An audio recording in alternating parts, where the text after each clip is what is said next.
Hello champions, welcome back on अड्डा 24/7 class 9 and 10 YouTube channel. तो CBSE board exam को ध्यान में रखते हुए राघवेंद्र सर लेकर आए हैं आपके लिए साइंस सब्जेक्ट में टॉप 20 ऑब्जेक्टिव क्वेश्चन, स्पेशली वो चैप्टर जो केमिस्ट्री को बिलोंग करते हैं और वो चैप्टर हैं चैप्टर 1 से लेकर 4। तो मैंने सारे कंसेप्ट पर वो 20 क्वेश्चन लिए हैं जिससे आपका पूरा टॉपिक भी रिवाइज हो जाएगा और आपको क्वेश्चन अटेम्प्ट करने का तरीका भी पता चल जाएगा और कंसेप्ट के साथ साथ आपको क्वेश्चन की प्रैक्टिस भी मिलेगी। तो चलिए स्टार्ट करते हैं बिना किसी देरी के। लेकिन अगर आपको लगता है कि बोर्ड एग्जाम एक मुश्किल, एक चुनौती है, तो बोर्ड एग्जाम से कह दो, मुश्किलों से कह दो कि उलझा ना करे हमसे, हम हर हाल में जीने का हुनर जानते हैं। तो आपको ये हुनर ऐसे ही नहीं मिलेगा, मेहनत और पढ़ाई से मिलेगा और आपके पास ये हुनर है, ये जज्बा है। इसी कॉन्फिडेंस के साथ पढ़ते रहिए राघवेंद्र सर के साथ। तो सेशन को आगे बढ़ाते हैं और पहला क्वेश्चन आपके सामने लाता हूं। तो इस क्वेश्चन को जरा पढ़ते हैं और फिर हम आंसर देने की कोशिश करेंगे। Vinay observe that the stain of curry यानी सब्जी on a white shirt becomes reddish brown when soap is scrubbed on it. यानी सब्जी का दाग था टी शर्ट पे, जब उस पे सोप को रगड़ा गया तो जो दाग था उसका कलर चेंज हो गया रेडिश ब्राउन में, ठीक है। But it turns yellow again, लेकिन उस दाग का कलर दोबारा से येलो हो जाता है जब उस शर्ट को हम लोग वॉश करते हैं प्लेंटी ऑफ वाटर में। क्लियर? तो what might be the reason for his observation. अब कोई भी घर में सब्जी बनती है तो हल्दी तो पड़ती है, हल्दी का कलर होता है येलो, तो उस हल्दी से बनी हुई ग्रेवी वाली सब्जी का जब कपड़े पे गिर जाएगी तो कलर क्या होगा? येलो ही होगा ना, क्योंकि ये हल्दी है। अब उस पे जब हम साबुन रगड़ेंगे तो साबुन क्या होता है? सोप आपका बेसिक होता है और बेसिक के कांटेक्ट में हल्दी का जो येलो कलर होता है, हल्दी टर्मरिक एक इंडिकेटर है, नेचुरल इंडिकेटर है, और इसका कलर बेस के कांटेक्ट में आने के बाद हो जाता है रेडिश ब्राउन। क्लियर? और इसीलिए जब आप हल्दी वाले ग्रेवी वाले दाग के कपड़े पर जब आप साबुन रगड़ोगे तो उसका कलर रेडिश ब्राउन हो जाता है। तो इसका मतलब ऑप्शन देख लेते हैं। ऑप्शन यहां दिए हैं, स्टेटमेंट यहां दिए हैं, ये ऑप्शन नहीं है। तो पहला स्टेटमेंट लिखा था कि soap is acidic in nature, तो क्या स्टेटमेंट सही है? गलत है। Soap is basic in nature, हाँ ये सही है। Turmeric is a natural indicator which gives reddish tinge in bases, हाँ ये भी बात सही है। Turmeric is a natural indicator which give reddish tinge in acid, नहीं एसिड में रेडिश नहीं देता, बेसिक में रेडिश कलर देता है, ठीक है। तो आपका ये गलत था। तो सही स्टेटमेंट कौन कौन सा है? सेकंड और थर्ड, और सेकंड और थर्ड कहां दिया है? बी ऑप्शन में। तो हमारा इस क्वेश्चन का आंसर क्या होगा? बी होगा। बात समझ में आ गई? तो इस क्वेश्चन से आपको बहुत सारे नॉलेज मिल गई हल्दी के बारे में, यानी नेचुरल इंडिकेटर के बारे में, और इसका कलर चेंज हो जाता है कब? जब किसी बेसिक सोल्यूशन के कांटेक्ट में आता है। और यह भी पता चल गया साबुन हो या डिटर्जेंट बेसिक नेचर का होता है, ठीक है। चलिए अगले क्वेश्चन में चलते हैं। अब यहां आप देख रहे हो, जैसे ही हमने डिटर्जेंट मिलाया या साबुन मिलाया हल्दी पर, इसका कलर देखो क्या हो गया? रेडिश ब्राउन हो गया। तो ये याद रहे इसीलिए मैंने आपको ये फिगर दिखाया है, ठीक है। चलिए आगे चलते हैं। Next, iron filings are added in 4 test tube. आपको 4 टेस्ट ट्यूब दिया है, test tube A, test tube B, test tube C and test tube D, ठीक है। ए में आपका क्या है? ए में जिंक सल्फेट है, क्लियर।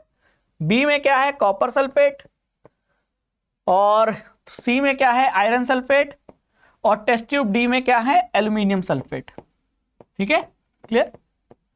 अब हम सब में क्या कर रहे हैं? आयरन फिलिंग डाल रहे हैं। तो आयरन फिलिंग यानी इसमें भी हमने आयरन डाला, इसमें भी आयरन डाला, इसमें भी आयरन डाला, और यहां भी आयरन डाला। अब क्या आप ऑब्जर्व करोगे? विच of the observation given below is possible? क्या पॉसिबल है? तो पहले में देखें, अगर आप जिंक सल्फेट में आयरन डालोगे तो क्या आयरन जिंक को डिस्प्लेस कर पाएगा? यह क्वेश्चन डिस्प्लेसमेंट रिएक्शन पे है कि एक ज्यादा रिएक्टिव मेटल अपने से कम रिएक्टिव मेटल को डिस्प्लेस कर देता है, ठीक है। और इसके लिए आपको मेटल की रिएक्टिविटी सीरीज याद होनी चाहिए। तो जरा देख लेते हैं, जिंक सल्फेट में कौन है? जिंक है।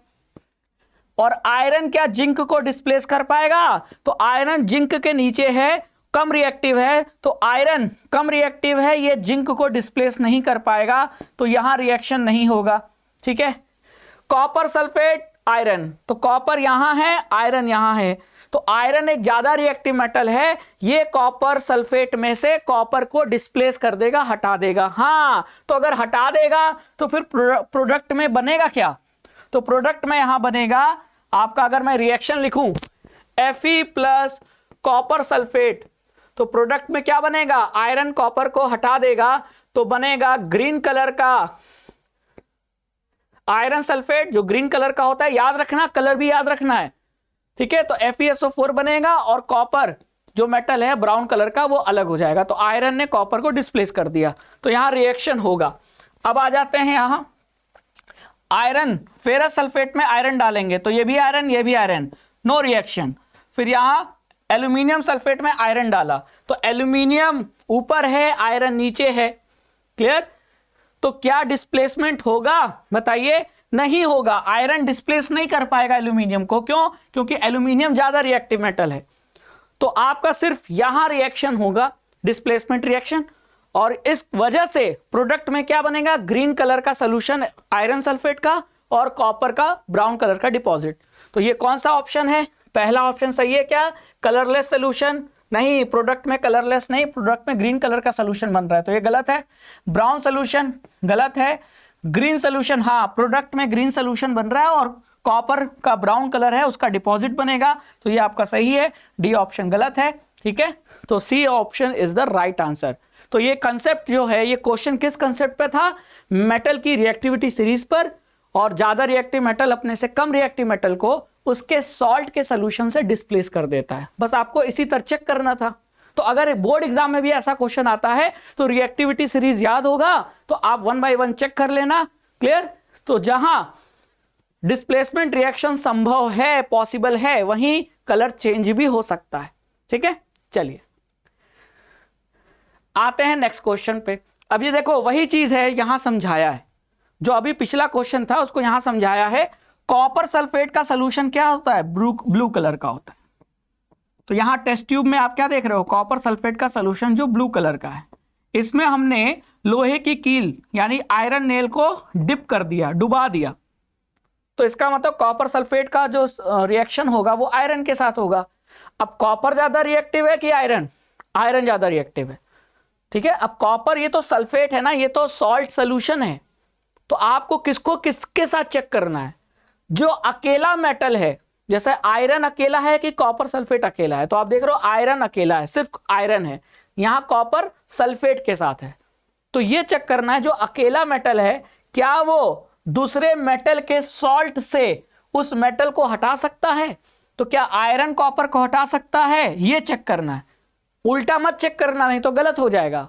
क्या कॉपर आयरन को हटा सकता है? ये मत चेक करना, क्योंकि जो रिएक्शन होता है वो मेटल ए का दूसरे मेटल के सॉल्ट के सोल्यूशन के साथ चेक कर रहे हैं।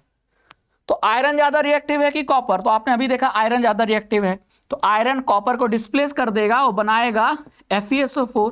और ये देखो, ये ग्रीन कलर का होता है, इसीलिए यहां डायग्राम में, ये NCERT का डायग्राम है, यहां आपको ब्लू कलर किस में बदलता हुआ दिखाई दे रहा है? आयरन सल्फेट सोल्यूशन, जो कि ब्लूइश, मतलब ब्लूइश ग्रीन नहीं, ये ग्रीन कलर का है। तो सोल्यूशन का कलर ब्लू से ग्रीन में चेंज हुआ, डन। और आपका जो कॉपर है वो डिस्प्लेस हो जाएगा और ये कॉपर आपको आयरन की नेल के ऊपर डिपॉजिट मिलेगा, ठीक है, डन। चलिए अगला question, which of the following statement about the homologous series is incorrect? Homologous series के बारे में कौन सा स्टेटमेंट या कौन सी बात इनकरेक्ट है? करेक्ट नहीं पूछा है। तो ऐसी छोटी छोटी गलतियों को बोर्ड एग्जाम में आप देख लेना, मत करना, आता हुआ क्वेश्चन भी गलत हो जाएगा तो फिर मार्क्स चले जाएंगे। तो अब ज्यादा देखते हैं, एक एक पॉइंट पढ़ते हैं। Member of homologous series have the same chemical property, बिल्कुल सही। किसी भी, क्योंकि केमिकल प्रॉपर्टी किससे डिसाइड होता है बच्चों? केमिकल प्रॉपर्टी डिसाइड होता है फंक्शनल ग्रुप में। किससे डिसाइड होता है? फंक्शनल ग्रुप से। और होमोलोगस सीरीज के जितने मेंबर होता है सभी में सेम फंक्शनल ग्रुप होगा, और अगर फंक्शनल ग्रुप सेम है तो functional group chemical property decide करता है, तो वो केमिकल प्रॉपर्टी भी सेम होगा। तो ये स्टेटमेंट बिल्कुल सही है, correct. Member of homologous series differs in CH2 unit, जी हाँ, होमोलोगस सीरीज के जो दो सक्सेसिव मेंबर होते हैं उनमें एक कार्बन और दो हाइड्रोजन का फर्क होता है, यानी CH2 यूनिट का डिफरेंस होता है। तो ये भी बात सही है, करेक्ट है। Have gradation in melting and boiling point.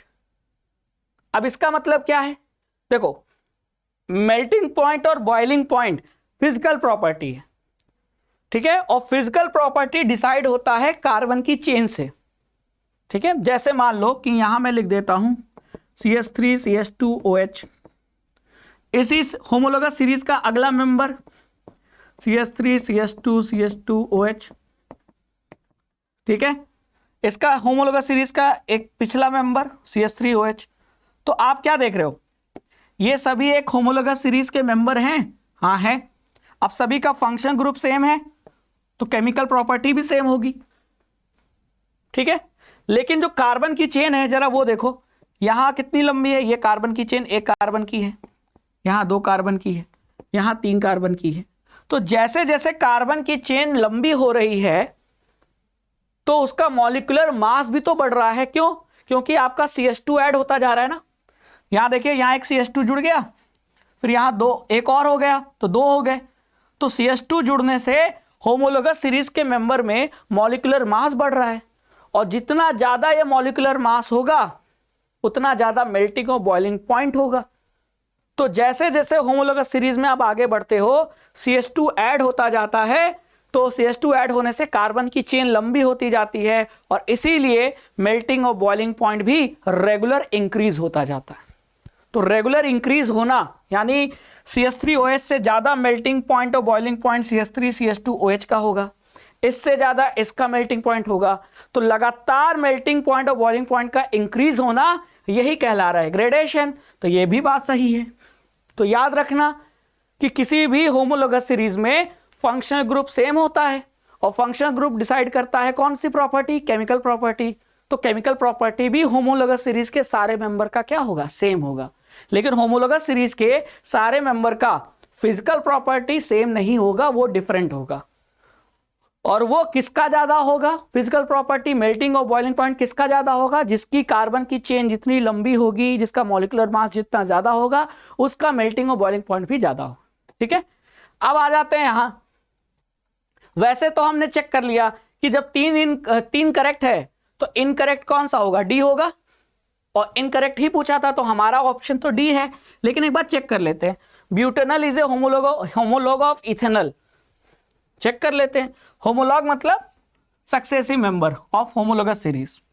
आइए चेक कर लेते हैं। तो इथेनल की अगर बात करें तो इथेनल आपका CH3 CH2 होगा, यह है इथेनल, ठीक है। अब अगर ये सक्सेसिव मेंबर होमोलोगस सीरीज का सक्सेसिव मेंबर बनाए तो इसमें CH2 जुड़ जाएगा प्लस CH2, तो ये क्या बन जाएगा, CH3 CH2 CHO। तो ये आपका क्या है, इथेनल है। तो इसका सक्सेसिव मेंबर क्या होगा, 1 2 3 कार्बन का प्रोपेनल, और प्रोपेनल में फिर अगला CH2 जुड़ेगा, होमोलोगस सीरीज का अगला मेंबर जो होगा वो होगा ब्यूटेनल, है कि नहीं। तो ये सब होमोलोगस सीरीज के मेंबर हैं। लेकिन होमोलॉग किसे कहेंगे, जो दो सक्सेसिव मेंबर होते हैं उन्हें होमोलॉग कहते हैं। तो ये इथेनल प्रोपेनल का सक्सेसिव मेंबर है, तो ये दोनों आपस में होमोलॉग हैं, ये दोनों आपस में होमोलॉग है। तो क्या जो ब्यूटेनल है वो इथेनल का होमोलॉग है क्या, नहीं, प्रोपेनल और इथेनल का होमोलॉग है।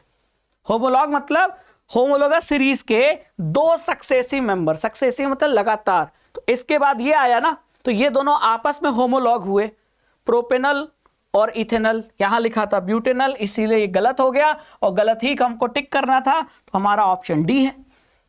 बात समझ में आ गई। चलिए आगे चलते हैं। इस तरीके से चेक करना होता है आपको कंफर्म करने के लिए। चाहो तो अगर सब्जेक्टिव क्वेश्चन आएगा तो बनाने को भी दे सकता है, तो ड्रॉ करना भी आना चाहिए। कंसेप्ट सिंपल है, सक्सेसिव मेंबर होमोलोगस सीरीज के सक्सेसिव मेंबर में अगर आगे बढ़ोगे तो CH2 जुड़ता जाता है, पीछे आओगे तो CH2 कम होता जाता है, माइनस होता जाता है। चलिए नेक्स्ट क्वेश्चन,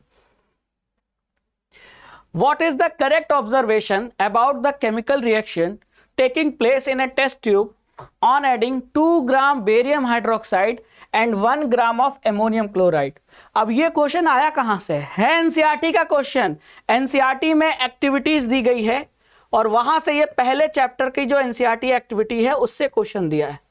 और मैंने इसीलिए दिया कि अगर बोर्ड एग्जाम में क्वेश्चन बन जाएगा, जो कि बनता भी है, एनसीईआरटी एक्टिविटी से बोर्ड एग्जाम में क्वेश्चन बन जाता है, तो राघवेंद्र सर से पढ़ा हुआ हर एक बच्चा इस क्वेश्चन का सही आंसर देकर आएगा।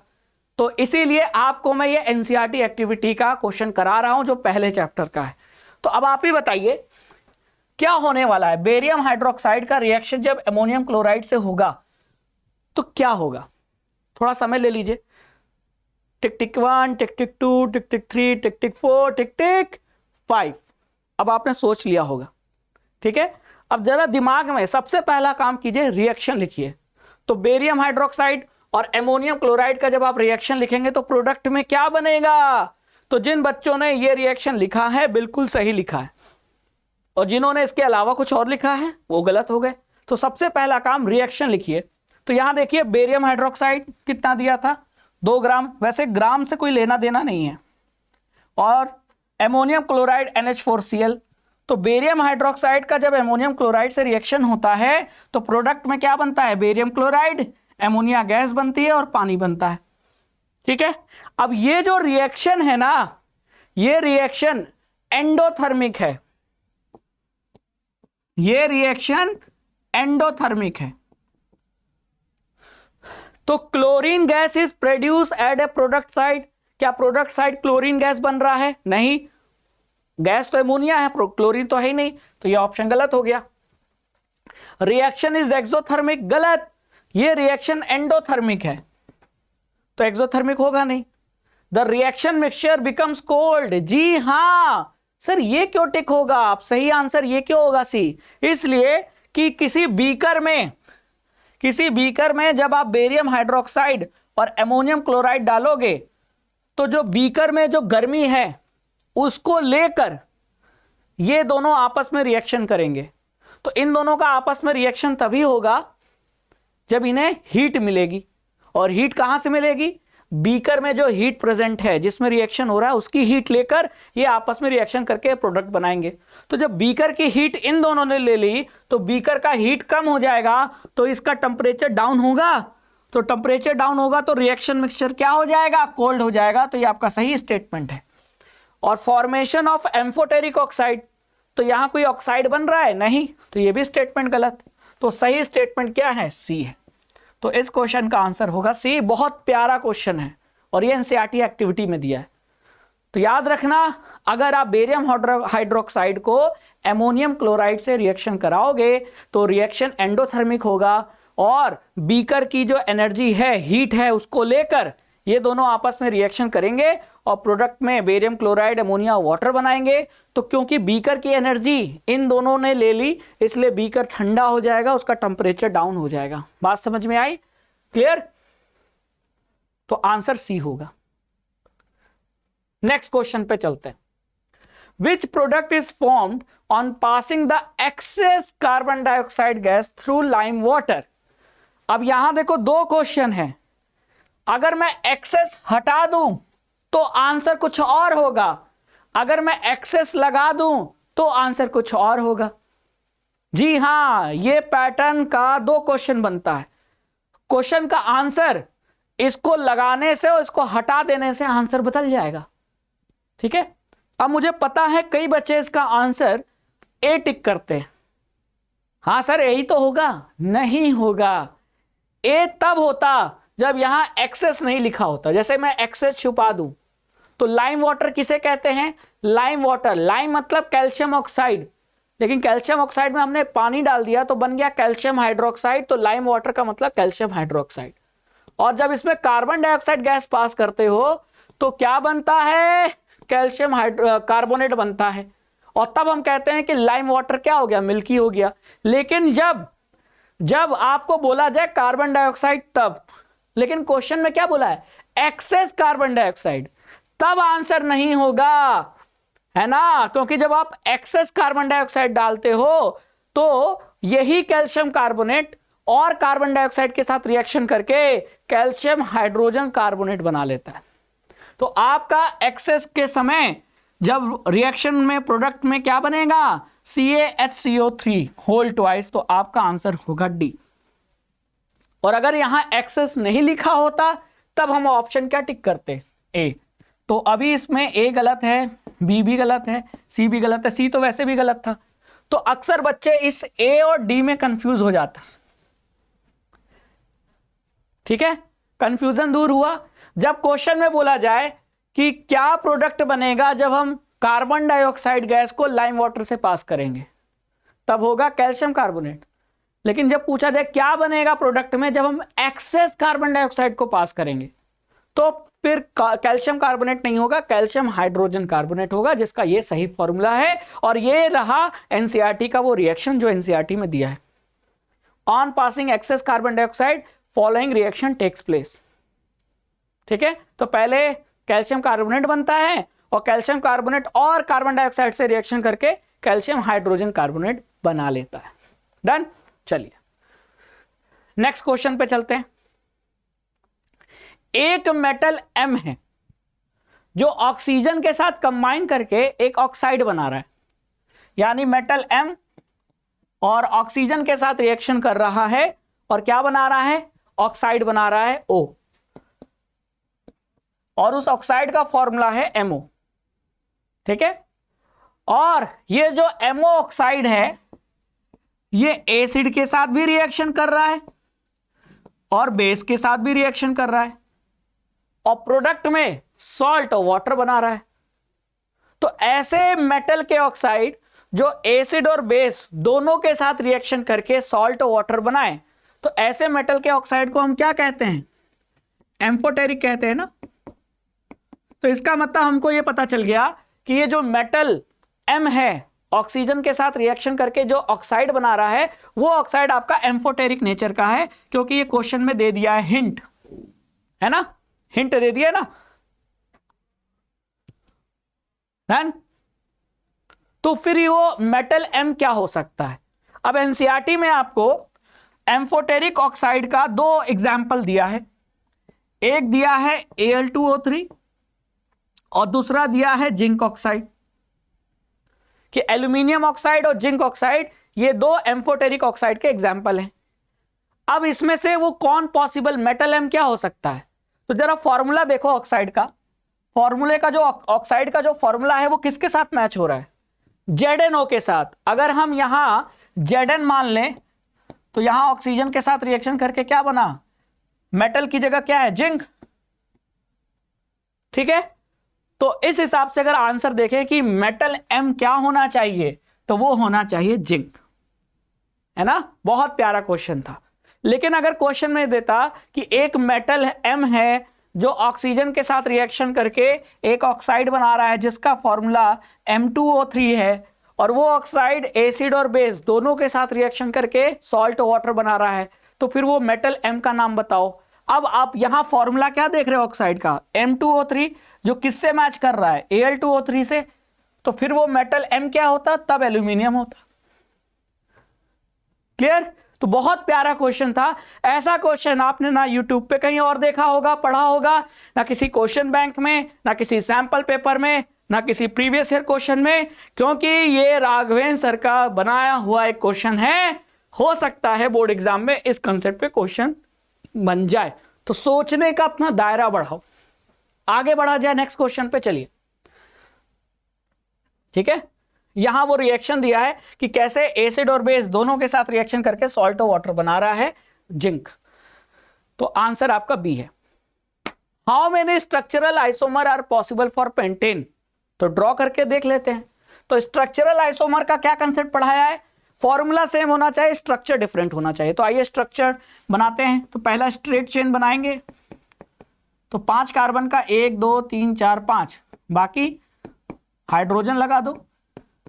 1 2 3 4 5 6 7 8 9 10 11 12, तो हो गया C5H12। ठीक है, तो पहला एक तो ये आइसोमर हो गया। दूसरा, अब ब्रांच वाले बना दो, 1 2 3 4 1 5, बाकी हाइड्रोजन लगा दो। 3 4 5 6 7 8 9 10 11 12, ठीक है, ये हो गया, 2 आइसोमर बन गए। फिर नेक्स्ट, अब मैं ये कार्बन यहां लगा दूं तो भी यही स्ट्रक्चर हो जाएगा, क्योंकि अगर यहां लगाता हूं तो सेकंड कार्बन पे, और अगर अभी देखें तो ये इधर से सेकंड कार्बन से। तो इसका मतलब, मेरा कहने का मतलब ये है कि अगर मैं ये स्ट्रक्चर बनाता हूं तो इस स्ट्रक्चर और इस स्ट्रक्चर में कोई अंतर नहीं है, सेम स्ट्रक्चर है। तो हमको स्ट्रक्चर सेम नहीं रखना है, हमको फॉर्मूला सेम रखना है, स्ट्रक्चर डिफरेंट करना है। तो ये तो स्ट्रक्चर सेम हो गया, तो ये हम नहीं बनाएंगे, दोनों में से कोई एक को हम काउंट करेंगे। तो चाहे आप इसको बना के काउंट कर लो, चाहे इसको काउंट कर लो। तो मैं एक ही काउंट करूंगा, 2 काउंट नहीं करूंगा, तो मैं इसको नहीं ड्रॉ करता हूं, ठीक है। फिर नेक्स्ट, तो एक स्ट्रक्चर ऐसे बना सकता हूं, ये स्ट्रक्चर इन दोनों से डिफरेंट है कि नहीं, हाँ है, तो ये फिर आपका, अब इसमें फॉर्मूला देख लेते हैं। 5 कार्बन है, हाँ सर, हाइड्रोजन 1 2 3 4 5 6 7 8 9 10 11 12, इसमें भी C5H12। तो ये 3 स्ट्रक्चर हो गए। तो रिंग, स्ट्रेट चेन हो गया, ब्रांच वाला हो गया, रिंग वाला बना के देख लेते हैं। तो अगर रिंग वाला बनाते हैं, तो अगर ये रिंग मैं ऐसे बना दूं,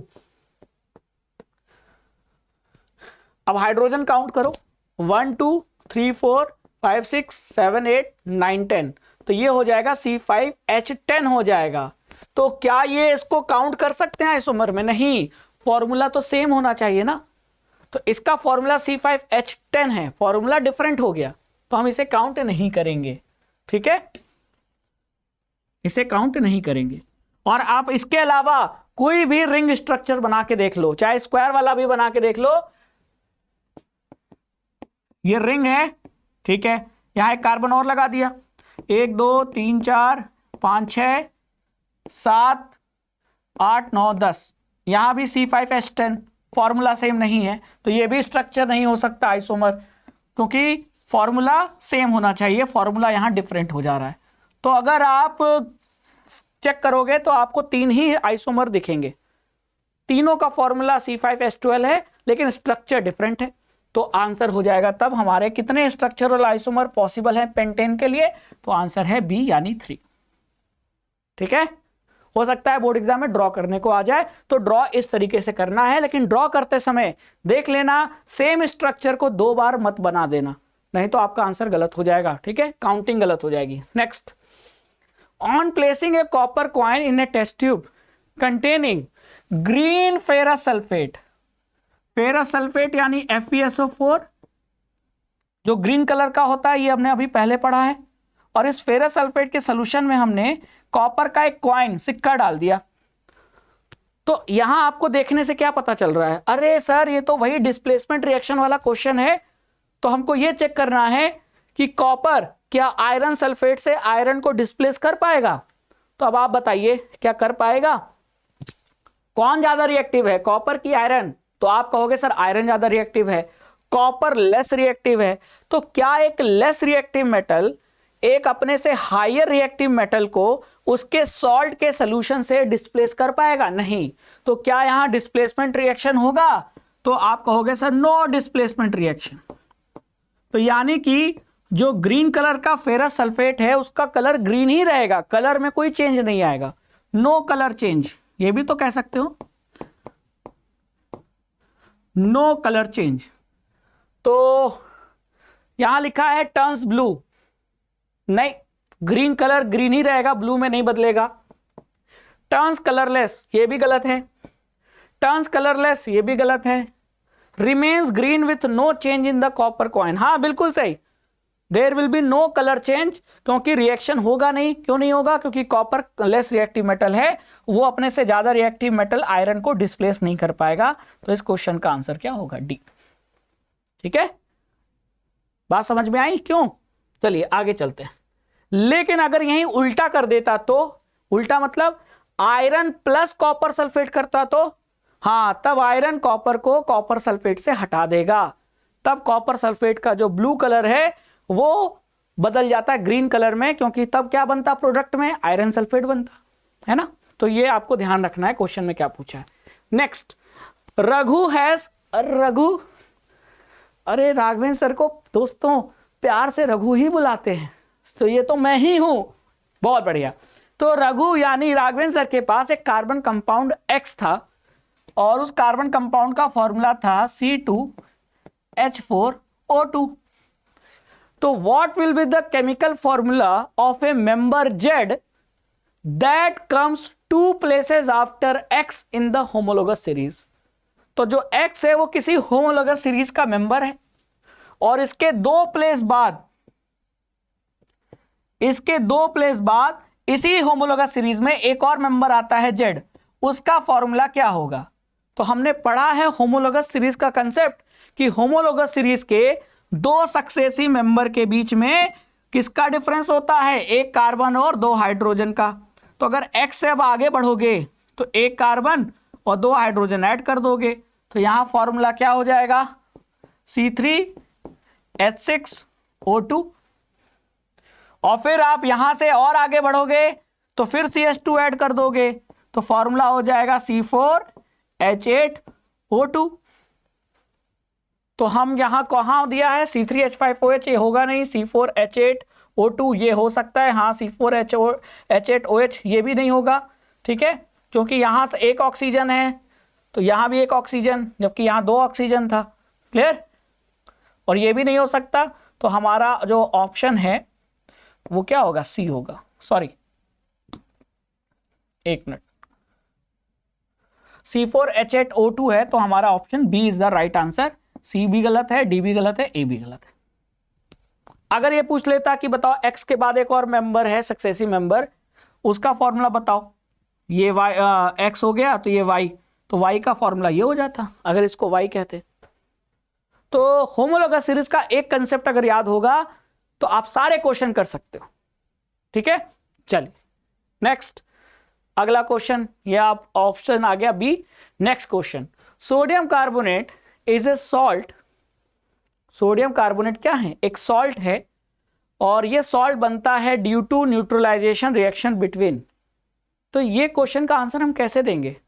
पहली बात याद करो, acid base and salt chapter. Salt कब बनता है? तो सॉल्ट तब बनता है जब किसी एसिड का रिएक्शन होता है किसी बेस के साथ, तब जाकर सॉल्ट और वाटर बनता है, जिसे हम पढ़ते हैं न्यूट्रलाइजेशन रिएक्शन। इसी रिएक्शन को तो न्यूट्रलाइजेशन कहते हैं, कि जहां एसिड ने बेस को और बेस ने एसिड को न्यूट्रलाइज कर दिया, ठीक है।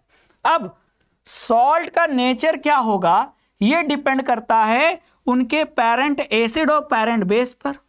अरे बच्चा कैसा होगा, उसके संस्कार कैसे होंगे, ये तो माँ बाप के संस्कार पर डिपेंड करता है ना। तो उसी तरह सॉल्ट का नेचर कैसा होगा, ये डिपेंड करता है एसिड और बेस पे। तो अब सॉल्ट में क्या दिया है? Sodium carbonate, Na2CO3। तो अब आप ये पता लगाओ कि ये सॉल्ट किस एसिड और किस बेस से रिएक्शन से बना है। तो ये Na कहां से आया होगा? NaOH से आया होगा। और ये CO3 कहां से आया होगा? कार्बोनिक एसिड H2CO3 से आया होगा। ये आपको याद करना पड़ेगा, ये तो आपको चेक करना पड़ेगा। भाई HCl से तो आएगा नहीं ना, H2SO4 से आएगा, तो कहां से आया होगा? तो दूसरा एसिड कौन सा बचा? ना HNO3 हो सकता है, ना H2SO4 हो सकता है, ना HCl हो सकता है, तो H2CO3। अब कार्बोनिक एसिड एक वीक एसिड है और NaOH एक स्ट्रॉन्ग बेस है। तो सॉल्ट का नेचर क्या होगा? तो सॉल्ट का नेचर होगा आपका, उसका नेचर जो स्ट्रॉन्ग है। तो एसिड स्ट्रॉन्ग है कि बेस? तो बेस नेचर में स्ट्रॉन्ग है। Sb का मतलब स्ट्रॉन्ग है ना, स्ट्रॉन्ग बेसिक। मैं पूरा लिख देता हूं, नहीं तो आपको कंफ्यूजन होगा। तो ये आपका स्ट्रॉन्ग बेस है और Wa का मतलब ये वीक एसिड है।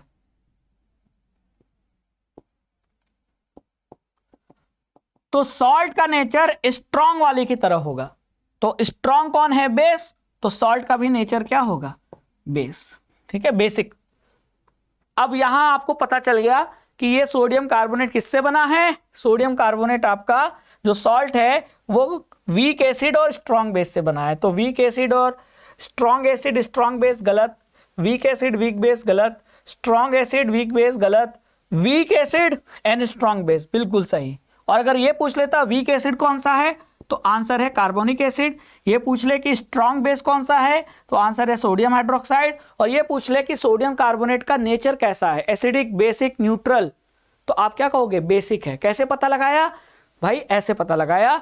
ट्रिक याद कराया है मैंने आपको कि अगर दोनों में से कोई एक स्ट्रॉन्ग एक वीक है तो सॉल्ट का नेचर स्ट्रॉन्ग वाले की तरह होता है। स्ट्रॉन्ग अगर एसिड होगा तो क्या कहते हैं, सॉल्ट भी एसिडिक होगा। अगर स्ट्रॉन्ग बेस होगा तो सॉल्ट बेसिक होगा। और अगर एसिड और बेस दोनों स्ट्रॉन्ग है तो दोनों स्ट्रॉन्ग लड़के मर जाएंगे और सॉल्ट आपका न्यूट्रल हो जाएगा। ये ट्रिक आपको याद कराया मैंने, ठीक है। चलिए आगे चलते हैं नेक्स्ट क्वेश्चन पे। Manganese dioxide is heated with aluminium powder. तो मैंगनीज डाइऑक्साइड को जब एल्यूमिनियम पाउडर से हीट करेंगे तो एक केमिकल रिएक्शन होगा। उस केमिकल रिएक्शन के बारे में choose the correct option among the following option. दिए हुए ऑप्शन में से करेक्ट आपको चूज करना है। तो ये मैंगनीज डाइऑक्साइड का एल्यूमिनियम के साथ रिएक्शन होगा, तो ये कौन सा रिएक्शन होगा? अरे याद करो, ये मेटल का ऑक्साइड है, ये मेटल है। तो मेटल दूसरे मेटल को उसके सॉल्ट से, सॉल्ट सल्फेट भी हो सकता है, ऑक्साइड भी हो सकता है, क्या रिमूव करेगा?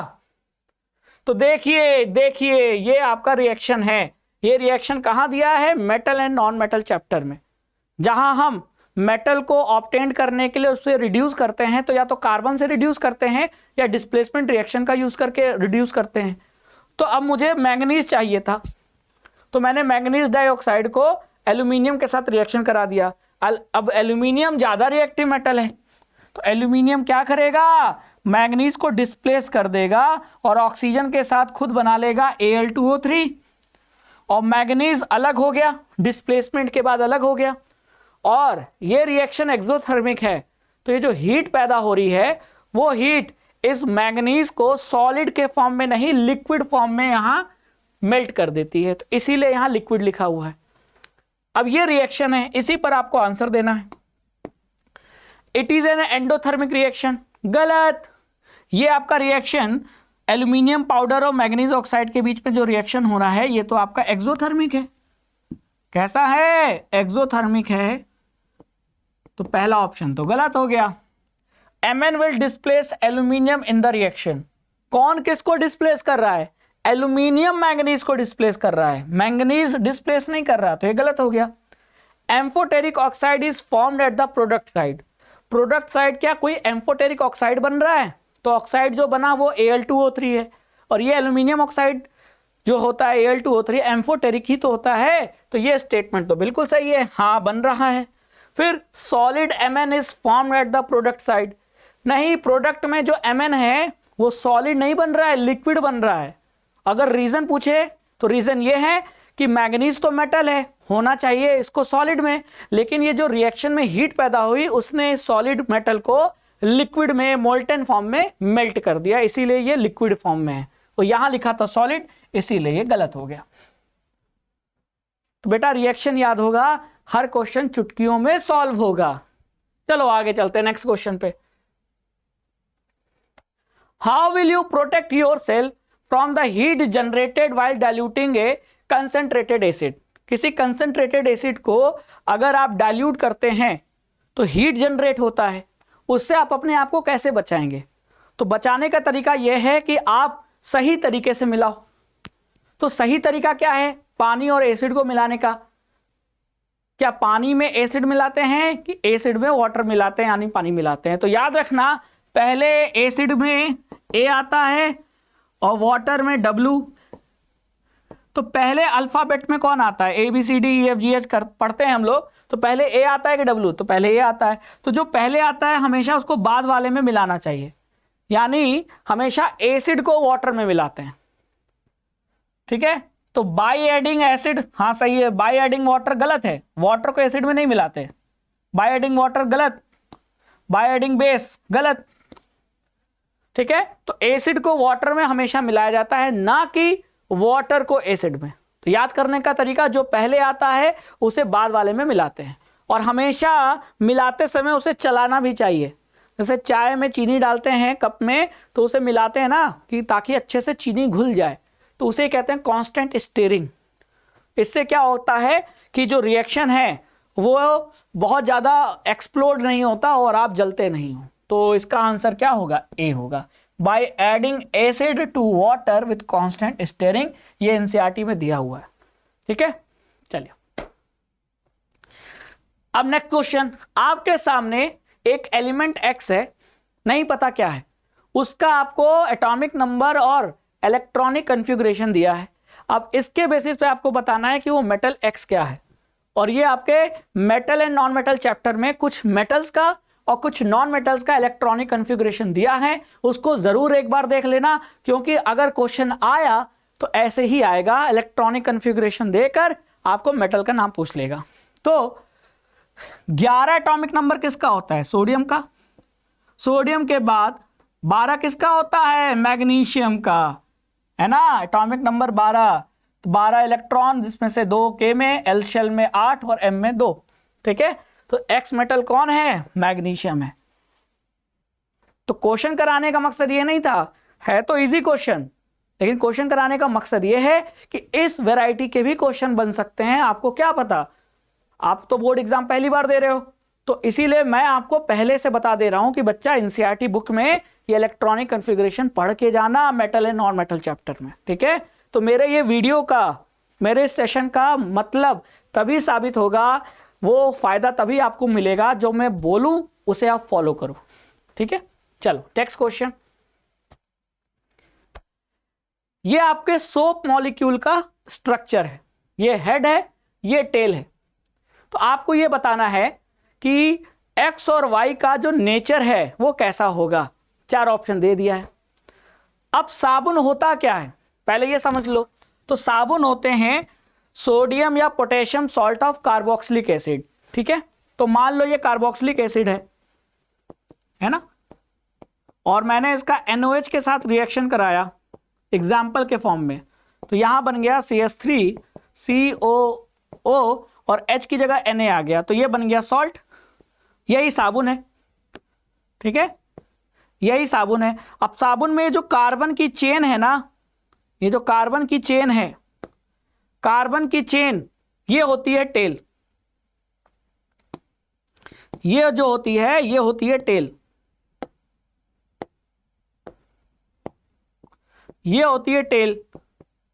और ये देखो इस पे चार्ज है ना, अगर मैं इसको ठीक से बनाऊं,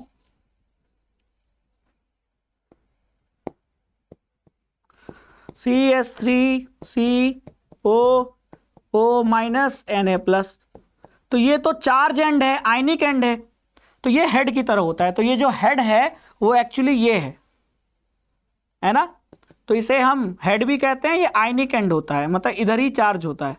और ये जो पीछे कार्बन की जो टेल है, पूंछ, ये आपका ये टेल है। तो इसका मतलब जो टेल बनी है वो इस चेन से बनी है। अब ये चेन बढ़ती चली जाएगी, और ये जो राउंड स्ट्रक्चर है हेड, वो स्ट्रक्चर ये होता है। तो ये जो आयनिक एंड है ये पानी से प्यार करता है। तो पानी से प्यार करता है, तो फिर पानी से प्यार, प्यार मतलब फिलिक, और पानी मतलब हाइड्रो। तो जो हेड है जिस पे चार्ज है वो पानी से प्यार करेगा, तो हेड किस नेचर का होगा? हाइड्रोफिलिक। तो ये आपका हाइड्रोफिलिक होता है। और ये जो टेल है वो पानी से नफरत करता है, फोबिया है, डर है उसे। तो ये टेल किस नेचर का होगा? हाइड्रोफोबिक होगा। तो हेड हो गया आपका, हेड हो गया आपका हाइड्रोफिलिक, और जो टेल है वो हाइड्रोफोबिक। पानी के रेस्पेक्ट में देख रहे हैं, लिपिड के रेस्पेक्ट में देखें तो लिपिड से ये प्यार करेगा, तो ये लिपोफिलिक हो जाएगा, और जो हेड है वो लिपोफोबिक हो जाएगा। लेकिन हम लिपिड के रेस्पेक्ट में नहीं, हम पानी के रेस्पेक्ट में बता रहे हैं। तो फिर आपका सही ऑप्शन क्या हो जाएगा? सही ऑप्शन आपका देखा जाए तो एक्स आपका हेड है, हेड आपका हाइड्रोफिलिक होता है। ठीक है, और जो वाई है वो टेल है, वो हाइड्रोफोबिक होता है। तो ये आपका सही स्ट्रक्चर हो जाएगा ए। Done, clear? चलो आगे चलते हैं। Next, which of the following are exothermic process? इसमें से कौन सा जो रिएक्शन है वो एक्सोथर्मिक है? Reaction of water with lime, lime मतलब कैल्शियम ऑक्साइड, और इसमें अगर पानी डाल देंगे तो कैल्शियम हाइड्रोक्साइड बनेगा। तो क्या ये एक्सोथर्मिक है? जी हाँ, हीट पैदा होता है, तो ये एक्सोथर्मिक है।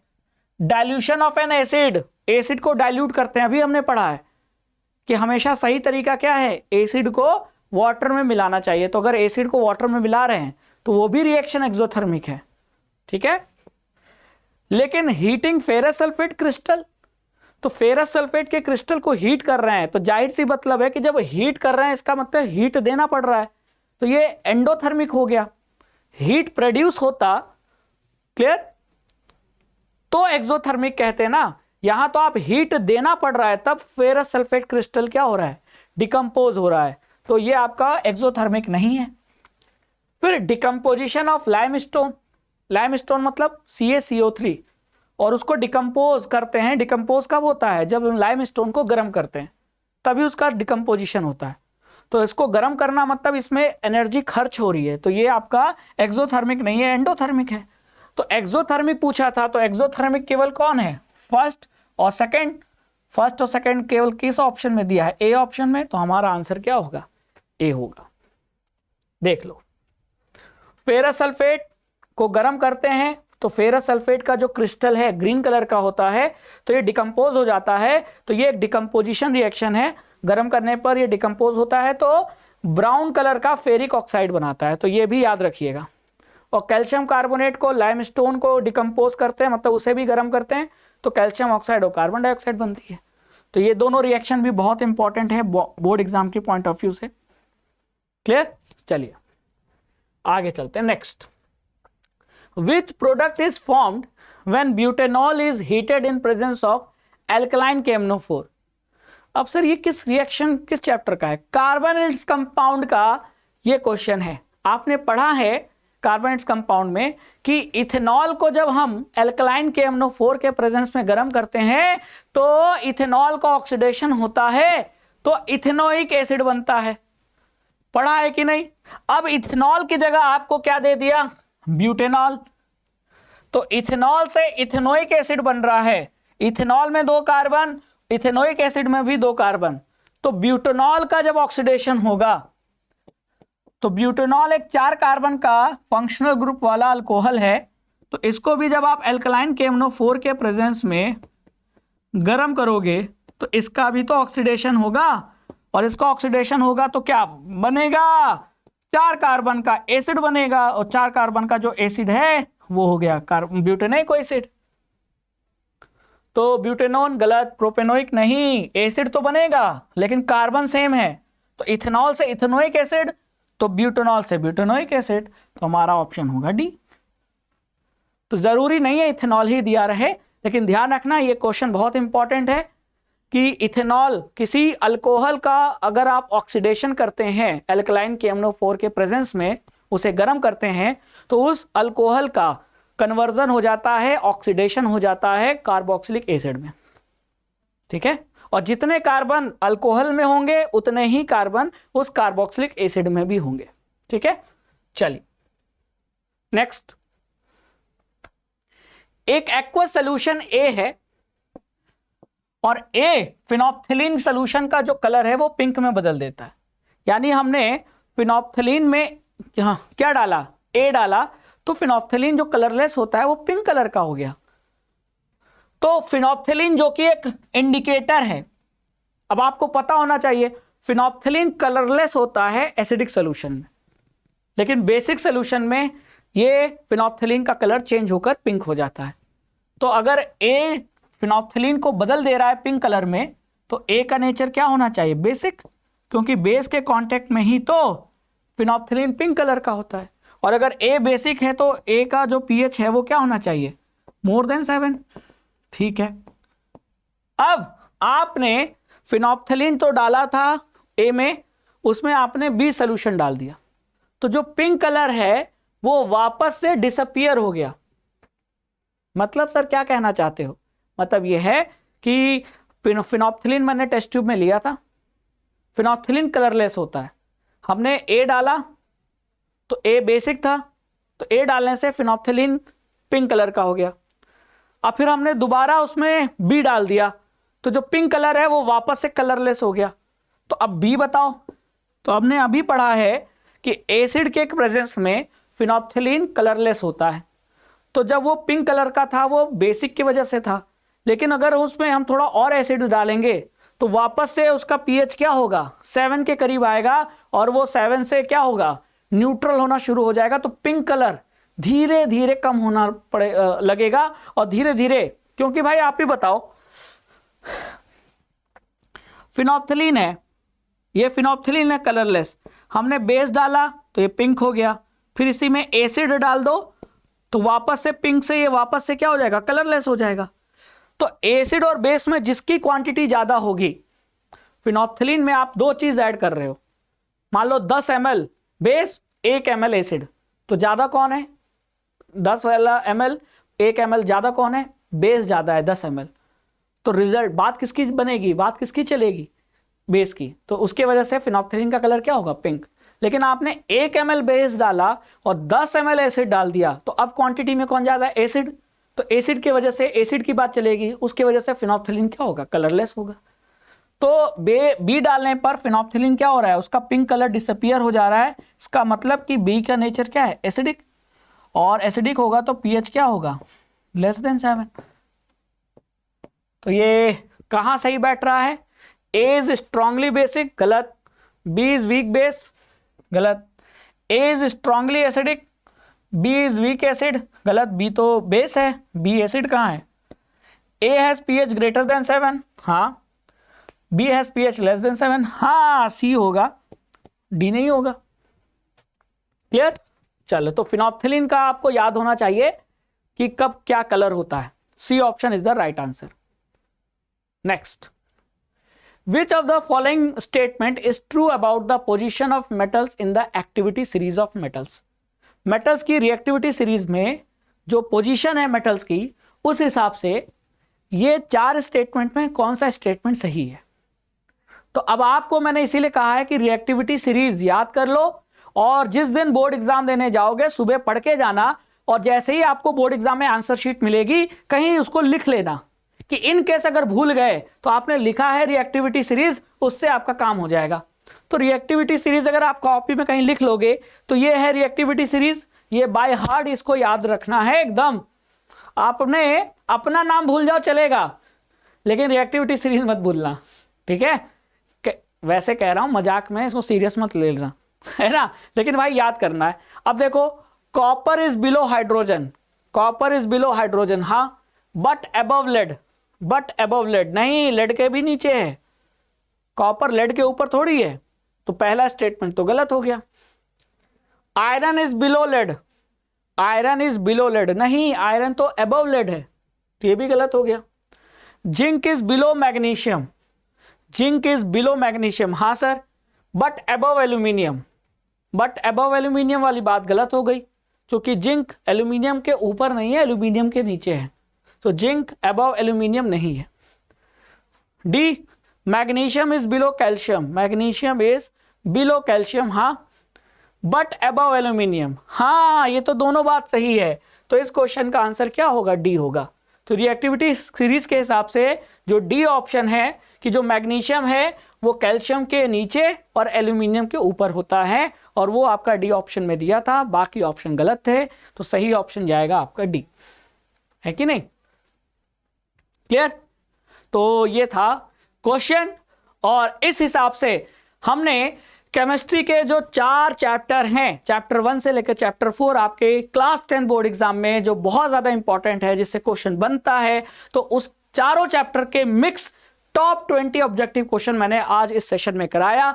आपको कंसेप्ट भी सिखाया, क्वेश्चन की भी प्रैक्टिस कराई, और कहां आपसे गलती होती है ये भी आपको मैंने फाउंड आउट करके बताया। तो आई होप कि सेशन से आपको बहुत कुछ सीखने को मिला होगा। सेशन कैसा लगा कमेंट सेक्शन में जरूर बताइएगा, और इसी तरह राघवेंद्र सर के साथ साइंस पढ़ते रहिए। Thank you so much, and please be on channel अड्डा 24/7 class 9 and 10 YouTube channel. Thank you so much, जय हिंद।